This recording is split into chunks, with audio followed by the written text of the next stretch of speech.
Sir, I rise to support the bills which have been taken together for discussion. A question may arise that what prompted the government to go for repealing of so many acts at a time.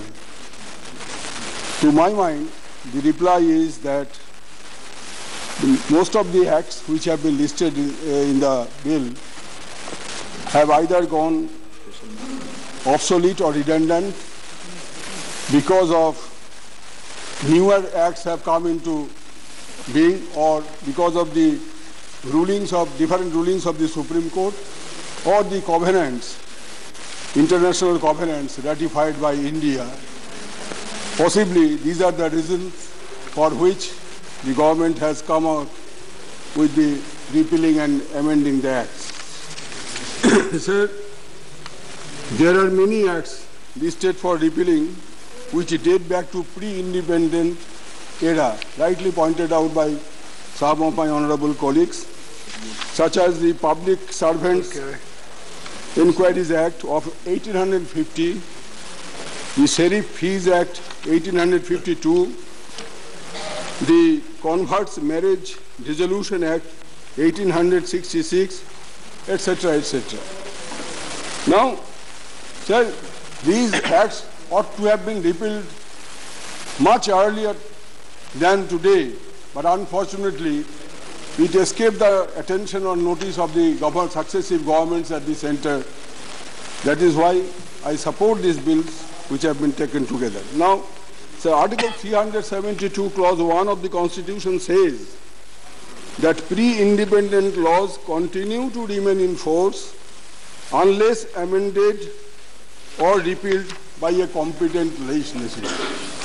Now, which is the competent legislation in regard to certain acts which have been listed in List 1, List 2, and List 3?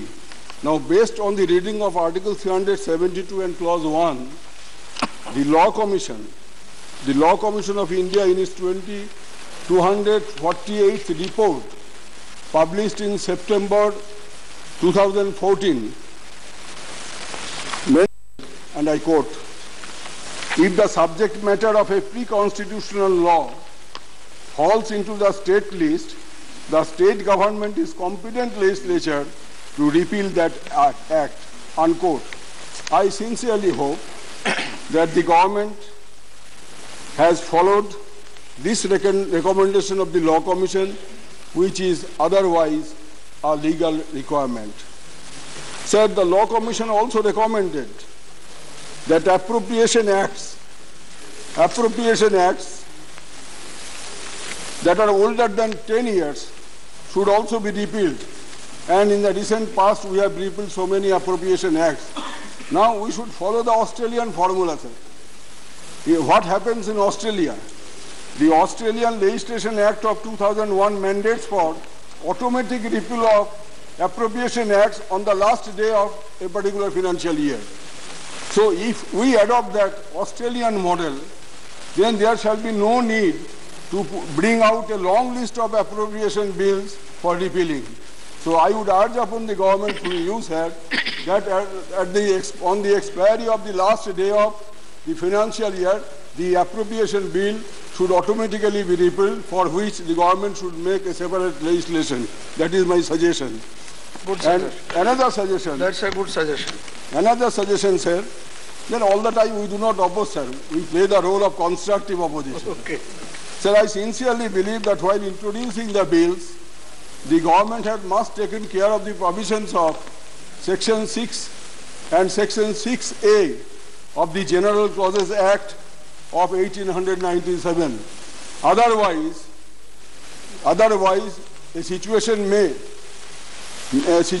arise where so many litigations will unnecessarily come and government will have to face. Sir, it must be made clear that the government does not end with repeals and amendments. The bigger idea behind this bill being deliberated today must be to reform the idea of India. As lawmakers, we should move away from enacting legislation now and then which are counterproductive to the well-being of the citizens. Only where the necessity arises, then only we should go for legislation. Otherwise, to appease one section or other sections of the society, the government must not bring any law. Otherwise, we'll have to face similar situation for repealing and amending the acts, and it will be a continuous process. With these words, I support this bill, sir. Thank you. Thank you very much, Sukhendu Sekhar ji. Now